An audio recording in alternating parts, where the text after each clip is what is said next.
Hello बच्चों, आप सभी का मेरी क्लास में बहुत बहुत स्वागत है। आज हम लोग क्लास 6 का चैप्टर 1 नागरिक शास्त्र का चैप्टर 1 पढ़ेंगे। ठीक है, पहले हम लोग चीज़ों को अच्छे से पढ़ेंगे, फिर उसके बाद क्वेश्चन आंसर भी लगाएंगे, जिससे कि जब भी स्कूल खुले तो आपके एग्ज़ाम्स हो तो आप लोगों को कोई दिक्कत ना हो। तो चलिए स्टार्ट करते हैं। तो सबसे पहले हम लोग पढ़ेंगे चैप्टर 1 सभी जन एक है।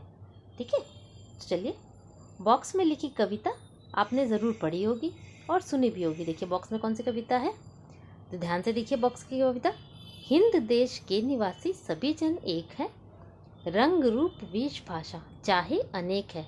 कहने का मतलब यह है कि जो भारतवर्ष के सभी निवासी जो है वो एक है, उनकी पहनावा, उनका रंग रूप वेश भाषा चाहे जैसा भी हो, वो सब एक हैं। बेला गुलाब जूही चंपा चमेली, प्यारे प्यारे फूल गूथे माला में एक है। कोयल की कूक न्यारी, पपीहे की टेर प्यारी, गा रही तराना बुलबुल राग मगर एक है।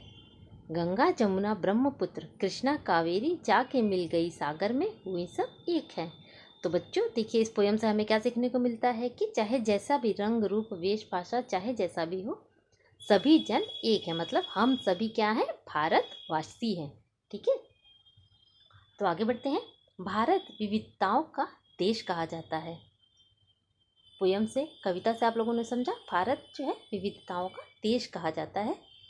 इसके विभिन्न भागों में अलग अलग भौगोलिक एवं जलवायु की स्थितियां पाई जाती हैं। दक्षिण भारत का पठारी क्षेत्र विश्व की प्राचीनतम कठोर चट्टानों द्वारा निर्मित है। मतलब कि अलग अलग जगह पे अलग अलग तरह की जलवायु, मतलब मौसम, अलग अलग मौसम पाए जाते हैं।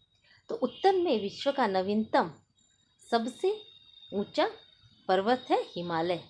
उत्तर उत्तर में क्या है, विश्व का नवीनतम एवं सबसे ऊंचा पर्वत हिमालय है।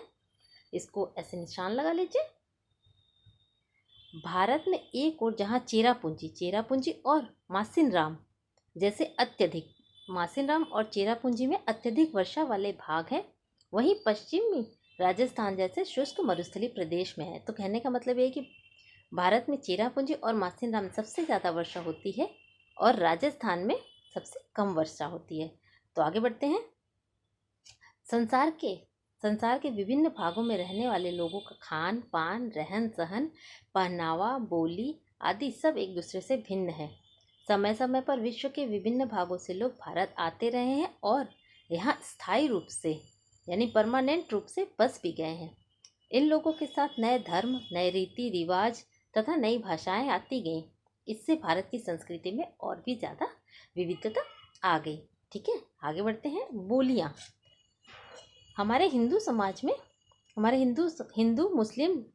समाज में हिंदू, मुस्लिम, सिख, ईसाई, पारसी, जैन, बौद्ध और अन्य समुदाय एक साथ मिलजुल कर रहते हैं। ऐसा कहा जाता है कि हमारे देश में प्रत्येक 200 से 250 किलोमीटर बाद बोली, रहन सहन और रीति रिवाजों में अंतर हो जाता है। देश में लगभग 225 भाषाएं बोली जाती हैं, जिनमें से कि 22 भाषाएं मुख्य हैं। जिनमें से कि 22 भाषाएं जो कि संविधान में वर्णित है, 22 भाषाएं बोली कितनी जाती हैं, 225, और संविधान में कितनी वर्णित है हमारे, 22 भाषाएं, जैसे कि हिंदी, उर्दू, बंगला, उड़ीसा, मराठी, पंजाबी, तेलुगु, तमिल इत्यादि। ठीक है बच्चों, आगे रीडिंग करते हैं। हमारे प्रदेश में मुख्यतः हिंदी भाषा बोली जाती है। मुख्यतः भाषा क्या है, हमारे देश की राष्ट्रीय भाषा क्या है, तो हिंदी है।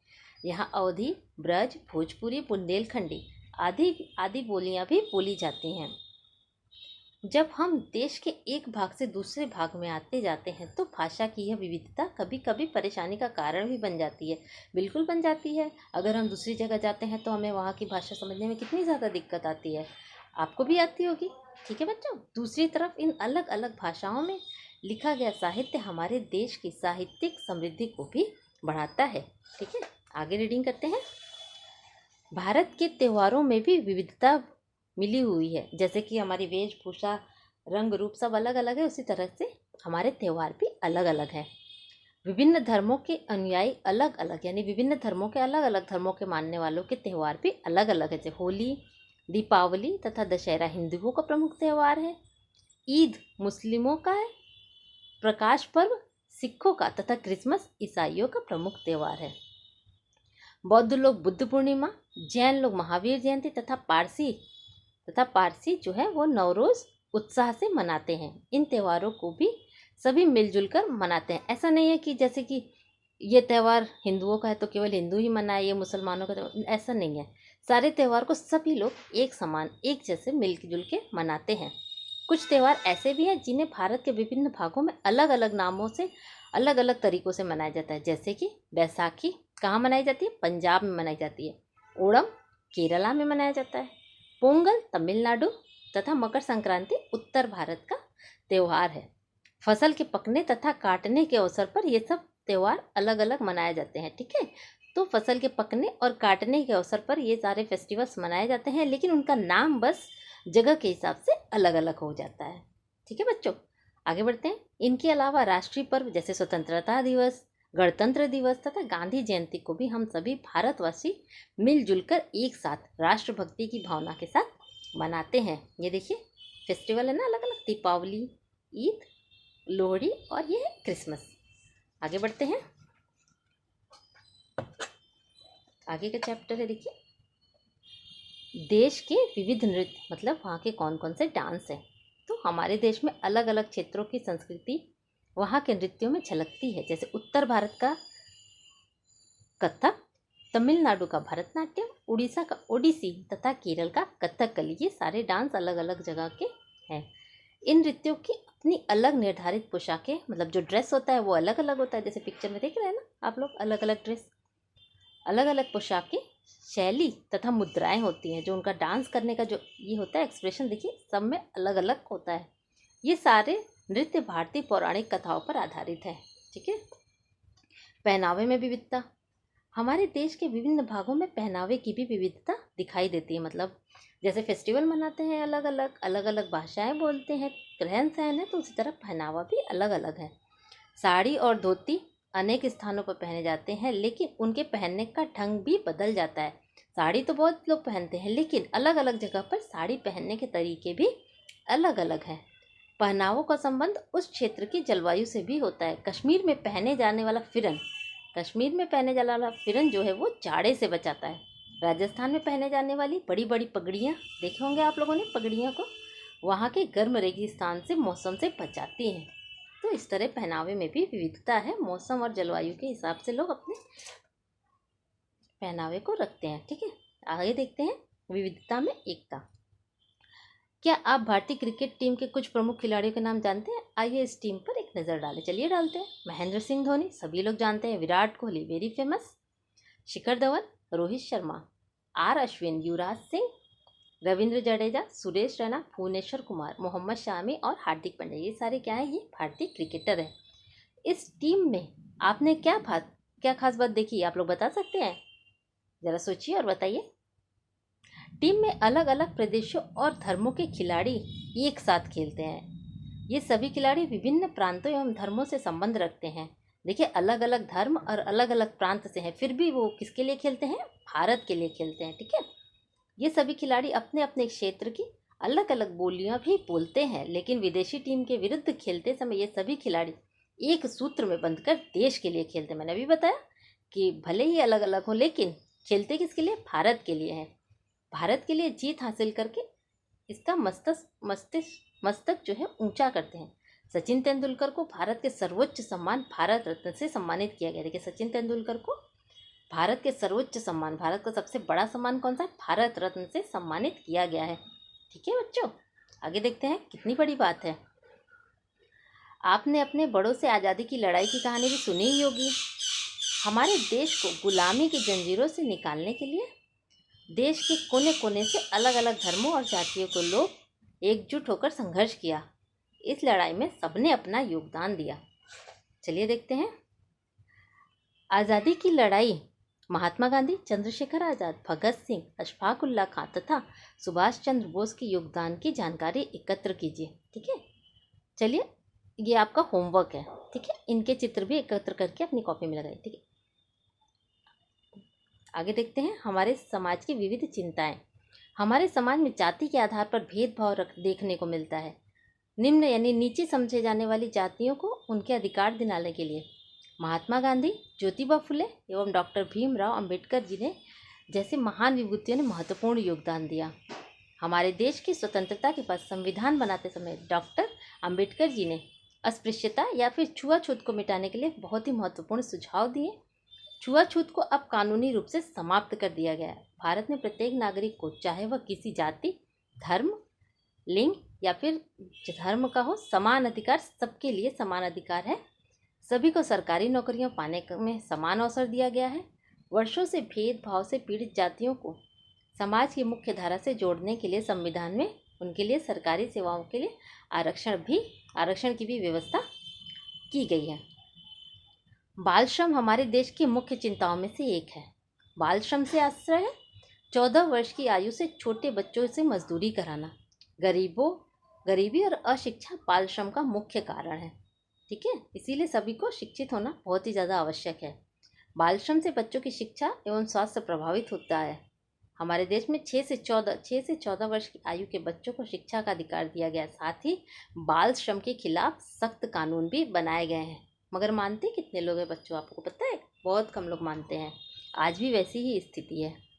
हमारे समाज में बालिका सुरक्षा भी एक चुनौती का विषय है। बालिका सुरक्षा का तात्पर्य बालिकाओं को वह वातावरण उपलब्ध कराने से है जिसमें वह सुरक्षित हों। इसके लिए बालिकाओं को आत्मरक्षा के विभिन्न तरीके सिखाना आवश्यक है। इसके लिए सरकार द्वारा कई कार्यक्रम चलाए जा रहे हैं। इसके अंतर्गत लड़कियों को आत्मरक्षा की विभिन्न तकनीकों को सिखाया जा रहा है। साथ ही महिला एवं बाल उत्पीड़न कानून से अवगत कराना तथा शोषण के खिलाफ जागरूक करना भी इन कार्यक्रम का प्रमुख उद्देश्य है। ठीक है बच्चों, आगे बढ़ते हैं हम लोग, देखते हैं, जल्दी जल्दी रीडिंग करते हैं हम लोग। देखिए, आज लड़कियां हर क्षेत्र में लड़कों की बराबरी कर रही हैं। खेल में PT Usha, Karnam Malleswari, Sania Mirza, Jhulan Goswami, Mithali Raj, MC Mary Kom, Saina Nehwal, PV Sindhu और साक्षी मलिक, ऐसे बहुत सारी महिलाएं हैं जिन्होंने भारत का नाम ऊंचा किया है। समाज सेवा में मदर टेरेसा तथा मेधा पाटेकर का नाम तो उल्लेखनीय है। देखिए, मदर टेरेसा है। ठीक है, भारतीय मूल की 2 महिलाएं कल्पना चावला और सुनीता विलियम्स अंतरिक्ष के क्षेत्र में ख्याति अर्जित की है। राजनीति के क्षेत्र में इंदिरा गांधी, सरोजिनी नायडू, सुचेता कृपलानी, विजय लक्ष्मी पंडित, प्रतिभा पाटिल आदि ने महत्वपूर्ण योगदान दिया गया है। ठीक है बच्चों, आगे देखते हैं हमारा राष्ट्रीय प्रतीक और नेशनल सिंबल कौन कौन से हैं। तो हमारा राष्ट्रीय प्रतीक है सबसे पहले राष्ट्रीय ध्वज। ध्वज के बारे में देखते हैं। हमारे देश में ध्वज के 3 रंग केसरिया, सफ़ेद एवं हरा है, इसलिए इसे तिरंगा भी कहा जाता है। हर रंग में अपना अलग महत्व एवं संदेश है। जैसे कि सबसे ऊपर केसरिया रंग बलिदान, केसरिया रंग किसका है? बलिदान का प्रतीक है। बीच का सफ़ेद रंग शांति का और नीचे का हरा रंग हमारी धरती की हरियाली को दर्शाता है। ये हमारे तिरंगे का महत्व है। कलर का, ध्वज के बीच बना हुआ चक्र उन्नति की ओर अग्रसर होने का प्रतीक है। यह चक्र नीले रंग का बना होता है तथा इसमें कुल 24 तीलियां हैं। ध्वज की लंबाई तथा चौड़ाई कितनी है? 2 संबंधित 3 के अनुपात में ध्वज की लंबाई और चौड़ाई है। ये देखिए तिरंगा है ना। चलिए आगे बढ़ते हैं। राष्ट्रध्वज के कुछ नियम है बच्चों, देखिए ये नियम है। आगे अब देख लेते हैं, राष्ट्रगान के बारे में देख लेते हैं। राष्ट्रीय पर्वों पर ध्वज फहराने के बाद हम राष्ट्रगान गाते हैं। इसके रचयिता कौन है? तो इसके रचयिता गुरुदेव रविंद्रनाथ टैगोर। राष्ट्रगान की अवधि क्या है? लगभग 52 सेकेंड है। ये देखिए गुरु रविंद्रनाथ टैगोर जी की पिक्चर भी दी है। राष्ट्रीय गीत, बंकिम चंद्र चटर्जी ने वंदे मातरम गीत की रचना की, जिसे जनगण मन के समान दर्जा प्राप्त है। यह गीत स्वतंत्रता संग्राम में जन जन का प्रेरणा स्रोत था। देखिए ये है वंदे मातरम का प्रथम पद। आगे देख लेते हैं। देखिए राष्ट्रीय पशु कौन से? तो भारत का राष्ट्रीय पशु क्या है? बाघ है। यह पीले रंग का धारीदार पशु है। बाघ देखिए, ठीक है। अपनी दृढ़ता, फुर्ती और अपार शक्ति के लिए बाघ को राष्ट्रीय पशु कहलाने का गौरव प्राप्त है। बाघ की जो प्रजाति भारत में पाई जाती है उसे रॉयल बंगाल टाइगर, देखिए उसे रॉयल बंगाल टाइगर भी कहते हैं। ठीक है, यह बाघ की परियोजना है। और आगे देख लेते हैं। राष्ट्रीय पक्षी, भारत का राष्ट्रीय पक्षी मोर है। ठीक है, इस रंग बिरंगे पक्षी की गर्दन लंबी होती है तथा सिर पर पंखे के आकार की कलगी भी होती है। मादा की अपेक्षा नर मोर अत्यधिक सुंदर होते हैं। ठीक है, देखिए मोर। अब आगे बढ़ते हैं। तो राष्ट्रीय पुष्प, राष्ट्रीय पुष्प कमल है। यह एक पवित्र पुष्प है तथा प्राचीन भारतीय कला और पुराणों में इसका महत्वपूर्ण स्थान है। प्राचीन काल से ही कमल भारतीय संस्कृति के लिए शुभ प्रतीक माना जाता रहा है। देखिए कमल। आगे देखते हैं राष्ट्रीय चिन्ह कौन से है, तो यह है अशोक की लाट। भारत का राज चिन्ह सारनाथ में स्थित अशोक स्तंभ से लिया गया है। राज्य चिन्ह में 4 सिंह है। देखिए 1 2 3 हमें दिख रहा है, एक पीछे है, 4 सिंह है। तो प्रत्येक सिंह के मुंह पूरब, पश्चिम, उत्तर तथा दक्षिण की तरफ है। तो इसके नीचे एक पट्टी है जिसके बीच में एक चक्र है। इस चक्र के दाईं ओर जो है एक सांड है और बाईं ओर एक घोड़ा है। इस स्तंभ के नीचे देवनागरी लिपि में सत्यमेव जयते लिखा है, जिसका अर्थ है सत्य की विजय होती है। तो बच्चों देखिए यही चैप्टर समाप्त हो जाता है। अब हम लोग क्वेश्चन आंसर करेंगे, जिससे आप लोग अच्छे से नोट कर लीजिएगा क्वेश्चन आंसर अपनी कॉपी में, ठीक है। उत्तर प्रदेश एवं तमिलनाडु के पारंपरिक नृत्यों के नाम लिखिए। अभी हम लोगों ने पढ़ा उत्तर प्रदेश का पारंपरिक नृत्य है कथक और तमिलनाडु का है भरतनाट्यम। लिख लीजिएगा। अस्पृश्यता की भावना को दूर करने के लिए जिन लोगों ने अपना योगदान दिया उनमें से किन्हीं 2 के बारे में लिखिए। तो डॉक्टर भीमराव अंबेडकर जी और महात्मा गांधी, ज्योतिबा फुले। पीछे अभी हम लोगों ने पढ़ा, आप लोग वीडियो पीछे करके देख लीजिएगा और आराम से लिख लीजिएगा। आपके विद्यालय में राष्ट्रीय पर्व का आयोजन कैसे होता है, आप इन पर्वों में अपनी सहभागिता कैसे करते हैं। तो ये आपके अपने एक्सपीरियंस के बारे में लिखना है कि आपके स्कूल में 15 अगस्त और 26 जनवरी 2 अक्टूबर कैसे सेलिब्रेट होता है, उसके बारे में लिखिएगा। विविधता में एकता से आप क्या समझते हैं, स्पष्ट कीजिए। तो ये पूरे चैप्टर में बच्चों आप लोगों ने क्या समझा उसको अपनी भाषा में अपने हिसाब से लिखिएगा और बताइएगा ज़रूर कमेंट सेक्शन में मुझे। चलिए फिलिंग द ब्लैंक्स करते हैं। राष्ट्रगान, तो राष्ट्रगान है जनगण मन। राष्ट्रीय पशु अभी हम लोगों ने देखा बाघ, रॉयल बंगाल टाइगर। राष्ट्रीय पक्षी मोर। राष्ट्रध्वज तिरंगा। राष्ट्रीय पुष्प कमल, ठीक है। तो आप लोग अच्छे से फिलिंग द ब्लैंक्स भी कर लीजिएगा। यहाँ पर हम लोग मैचिंग करते हैं। मदर टेरेसा समाज सेवा, सचिन तेंदुलकर क्रिकेट। देखिए मदर टेरेसा समाज सेवा, सचिन तेंदुलकर क्रिकेट। कल्पना चावला अंतरिक्ष यात्री। बंकिम चंद्र चटर्जी वंदे मातरम और अशफाक उल्लाह खां क्या थे, वो क्रांतिकारी थे, ठीक है। आगे लिख लेते हैं बच्चों। देखिए सही गलत का निशान।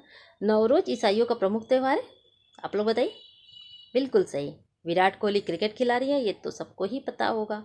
भारत का राष्ट्रीय गीत क्या है, वंदे मातरम। चेरापूंजी तथा मासिनराम में सबसे कम वर्षा होती है, बताइए जरा। नहीं, सबसे ज़्यादा वर्षा होती है, तो ये गलत है। राज्य चिन्ह के नीचे सत्यमेव जयते लिखा है, तो ये बिल्कुल सही है। तो देखा बच्चों, इस तरीके से हम लोगों ने चैप्टर रीडिंग किया और साथ में क्वेश्चन आंसर भी कर लिया। आई होप आप लोगों को मेरी ये छोटी सी क्लास अच्छी लगी होगी। अच्छी लगी तो प्लीज़ कमेंट सेक्शन में ज़रूर बताइएगा। आगे मिलते हैं दूसरे चैप्टर में, तब तक के लिए थैंक यू।